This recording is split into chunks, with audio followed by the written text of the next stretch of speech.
월요일 아침입니다. 지난 주말은 경찰 때문에 시끄러웠습니다. 국민들이 경찰을 걱정하는 상황이 됐습니다. 윤석열 정부가 단호하게 경찰들의 이런 소동 문제에 대해서 단호하게 대처했기 때문에 수그러들지 않겠느냐 봤는데 확산이 되고 있습니다. 확산될 조짐입니다. 간단하게 말씀드려서 경찰이 지금 명령을 불복종하겠다라고 합니다. 다른 모든 건 젖혀두고요. 경찰이 치안권을 가지고 무력을 행사하는 경찰이 군대와 같은 조직인 경찰이 경찰의 모든 지휘, 통수지휘권은 군대처럼 대통령이 쥐고 있습니다. 대통령이 갖고 있습니다. 국민들이 대통령에게 모두 위임한 것이죠. 명령에 따르지 않는, 대통령의 명령에 따르지 않는, 국민의 명령에 따르지 않는 경찰, 군대는 필요가 없는 것입니다. 지난 주말 그러니까 류삼영 울산경찰서장이 주도해서 경찰서장 회의가 열렸습니다. 이 부분에 대해서 이게 집단행동이 아니냐, 경찰국 신설하는 부분에 대해서 반대하는 의견을 모았다라고 하는데 성명서 발표까지는 하지를 않았다고 합니다. 그렇지만 일선 경찰서장들이 이렇게 동시에 대규모로 충남 아산에서 이렇게 모인 것은 겉으로 형식적인 절차는 밟았을지 모르지만 실질적으로는 집단행동 아니냐. 그래서 지금 경찰청장 직무대행이죠. 아직 국회 인사청문회를 거치지 않아서 윤희근 경찰청장이 대기발령을 냈습니다. 대기발령을 내고 지난 토요일 그 회의에 참석한 총경들 56명에 대해서는 감찰을 하겠다라고 했습니다. 경찰들의 이런 집단행동에 대해서는 당연히 있을 수 있는, 이게 사상 초유의 일입니다. 지난 77년 우리 경찰 역사에서 경찰서장들이 이렇게 집단 행동을 하는 것, 이게 처음 있는 일인데 여기에 대해서 이런 조치를 취한 것은 당연한 것이다. 여기에 반발해서 지금 일선 경찰팀장들이죠. 그러니까 경위, 경감들도 경찰서장들처럼 이렇게 집단 행동을 하겠다, 집단 회의를 갖겠다, 이런 내용을 밝히고 있습니다.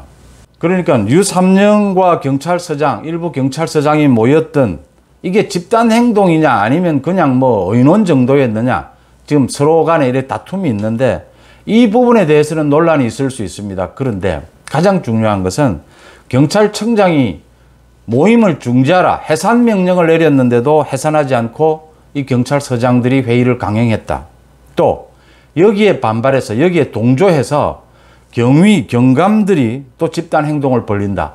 지금부터는 그러니까 경찰에 관한 한 많은 논란이 있을 수 있습니다. 경찰국이 옳으냐 그러냐, 지금 이 징계가 과하냐 아니냐, 이 문제를 어떻게 푸느냐, 많은 의견들은 낼 수 있습니다. SNS상에 또 경찰 게시판에 의견을 내는 것이 아니고 이렇게 집단 행동을 하고 명령을 불복종하는 상황, 경찰의 반을 드러내는 한이 있더라도 이 부분은 바로잡아야 한다. 경찰의 반을 파면시키는 한이 있더라도 이 부분은 바로잡아야 한다라고 하는 점입니다. 류삼영이가 어제 하루 종일 언론 인터뷰를 하면서 윤희근 경찰청장은 자기와 대화하려고 했는데 갑자기 자신에 대해서 대기발령, 징계가 내려온 것은 이해할 수가 없다. 윤희근 경찰청장 뒤에 배후가 있다.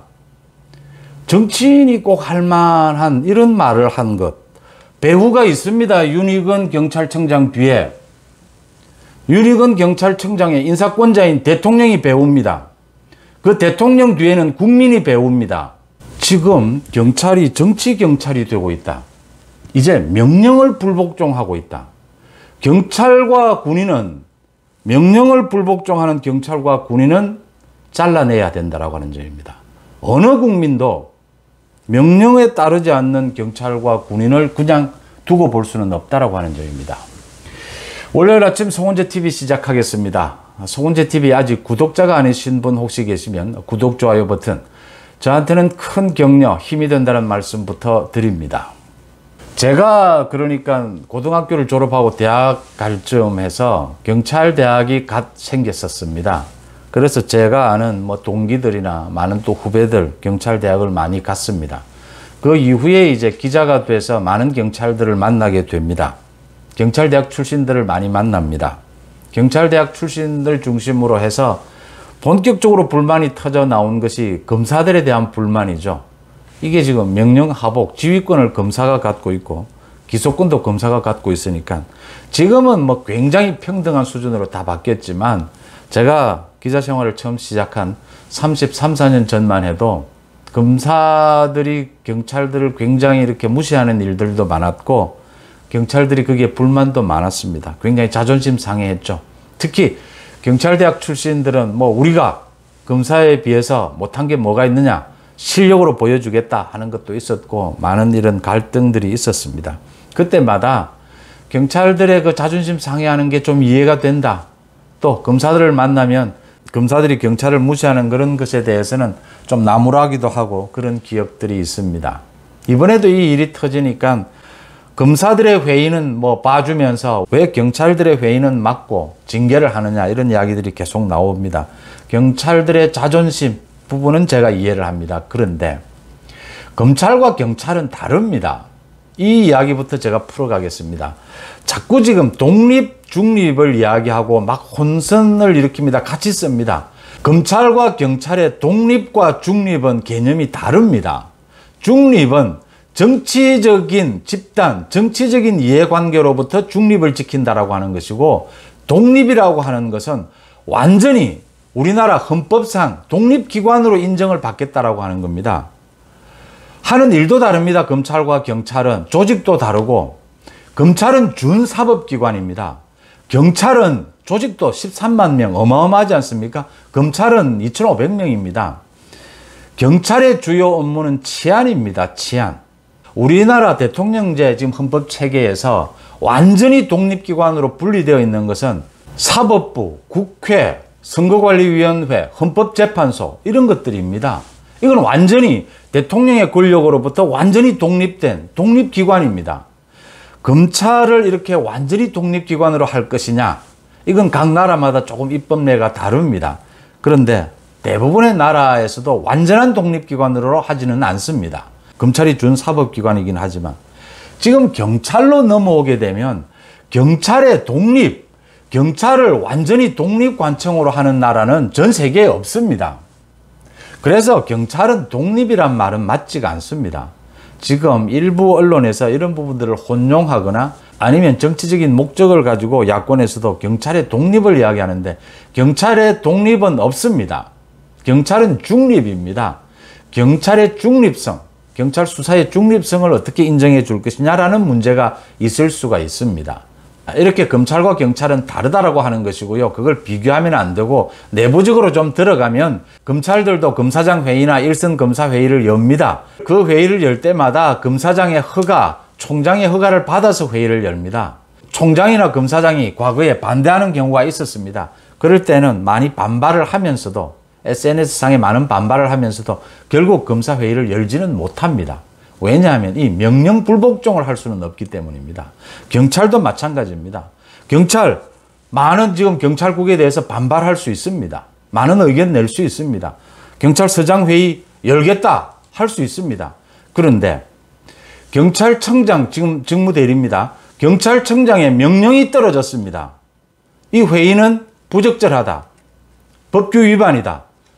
열지 마라. 해산하라라고 명령이 내려오면 경찰은, 군인은 해산해야 합니다. 명령에는 따라야 합니다. 마음에 들지 않고 뜻을 같이 하지 않더라도 여러 가지 반대 이유를 낼 수는 있어도 명령은 일단 따라야 합니다. 명령을 따르지 않는 경찰 조직, 군대 조직은 필요가 없는 조직입니다. 그 다음 지금 많은 경찰들이 경찰국을 행안부에 두는 것을 반대를 하고 있습니다. 정확하게 이야기하면 경찰 중립성을 해치는 것이 아니냐라고 이야기를 합니다. 검찰도 준사법기관인 검찰도 법무부에 검찰국이 있습니다. 운용을 어떻게 앞으로 해갈 것이냐에 따라서 경찰의 중립성이 지켜지느냐 지켜지지 않느냐는 부분이 정해질 겁니다.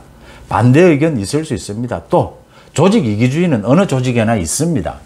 유산영도 그러고 지금 야권에서 계속 경찰국을 신설하는 것은 윤석열 정부가 경찰을 장악하려고 하는 것이다.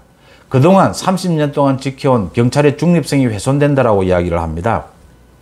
문재인 정권 때 경찰의 중립성이 지켜졌습니까? 울산 송철호 시장 선거와 관련해서 황운하입니다. 황운하. 지금 재판을 받고 있습니다. 당시에 송철호를 울산시장에 당선시키기 위해서 울산경찰청장이던 황운하가 김기현 당시 울산시장을 압수수색을 합니다. 그리고 대대적으로 그걸 언론에 홍보를 합니다.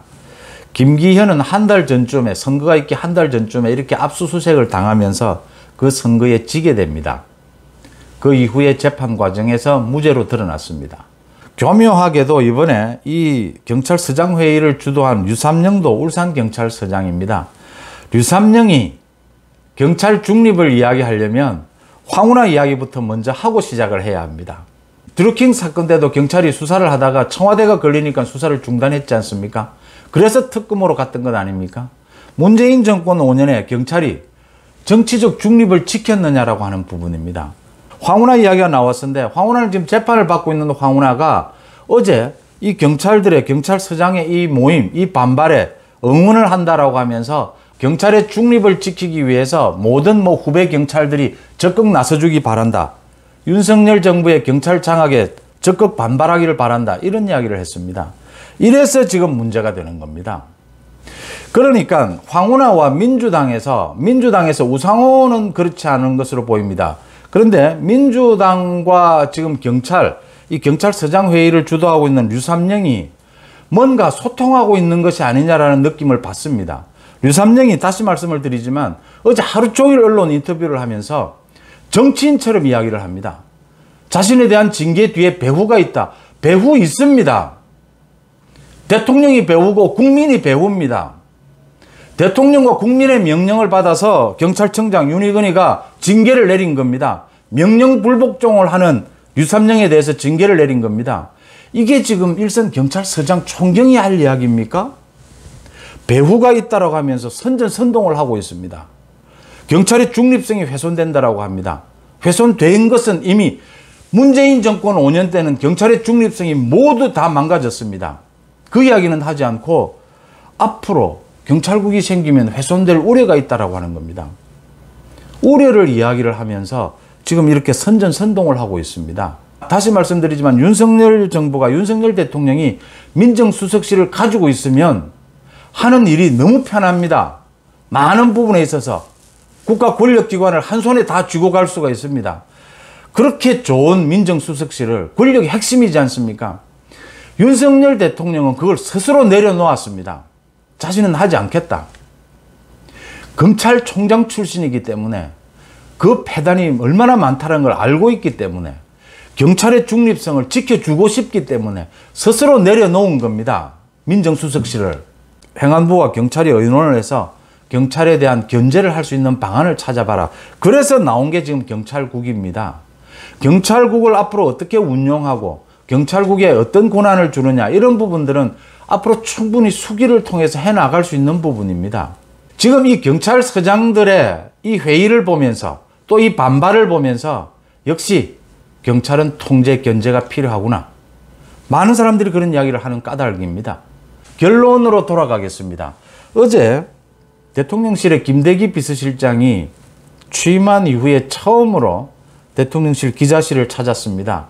셀프 디스를 했다라고 하는데, 비서실장이 대통령실 기자실을 찾아서 기자들에게 자신이 누군지를 아느냐, 내가 누군지를 아느냐라고 하면서 하도 언론에서 자신에 대한 존재감이 없다라고 해서 자신이 직접 나선다라고 하면서 이 경찰서장들의 이 반란, 이 부분을 이야기를 했습니다. 자신도 30년 넘게 공무원 생활을 했는데 이건 부적절하다. 이 부분에 대해서 대통령이 직접 나서기보다는 행안부나 국무조정실을 통해서 경찰청장과 함께 이 부분을 논의해서 정리를 해 가겠다라고 했습니다. 아닙니다. 김대기 비서실장 자주 나오는 것이 좋습니다. 국정 현안에 대해서 설명하고 사과할 것이 있으면 사과도 하고요. 자주 나오는 것은 좋은데 대통령이 나서야 합니다. 지금 류삼영에 대해서 징계를 내리고 56명에 대해서 감찰을 하는 것에 대해서도 논란을 할 수 있습니다. 그 경찰서장들의 회의가 이게 집단 행동이었느냐, 아니면 단순한 자기들의 말대로 회의였느냐. 치안 지역을 벗어나서 경찰서장들이 집단적으로 이렇게 벗어나서 여행 허가증을 얻고 자기들은 세미나를 했다라고 합니다. 국가공무원법에 정해져 있는 집단 행동을 해서는 안 된다. 그 조항을 피하기 위해서 그런 변명을 하는데 누가 그걸 집단 행동으로 안 보겠습니까? 그렇지만 집단 행동이 아니라는 주장도 할 수 있습니다.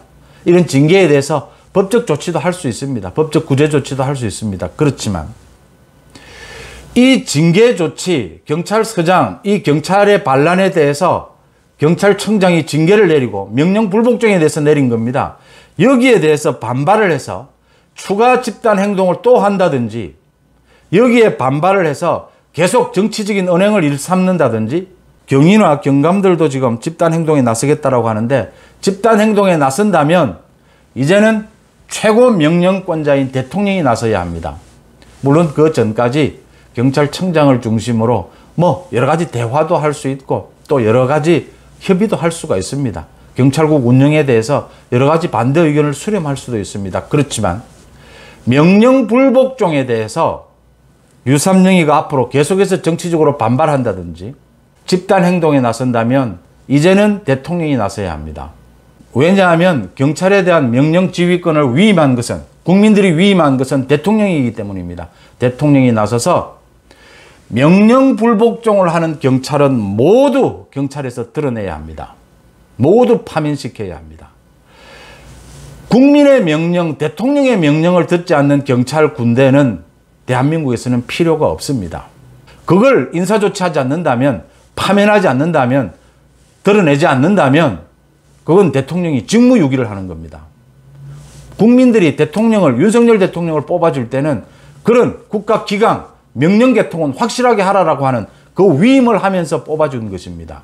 김대기 실장이 대통령까지 나설 이유가 없지 않느냐라고 했는데, 대통령이 명령 불복종에 대해서는, 이 경찰, 일부 경찰, 정치 경찰들의 명령 불복종에 대해서는 확실한 메시지를 내놓을 필요가 있다. 저는 이렇게 봅니다. 여러분들은 어떻게 보십니까? 송은재TV 마칩니다. 고맙습니다.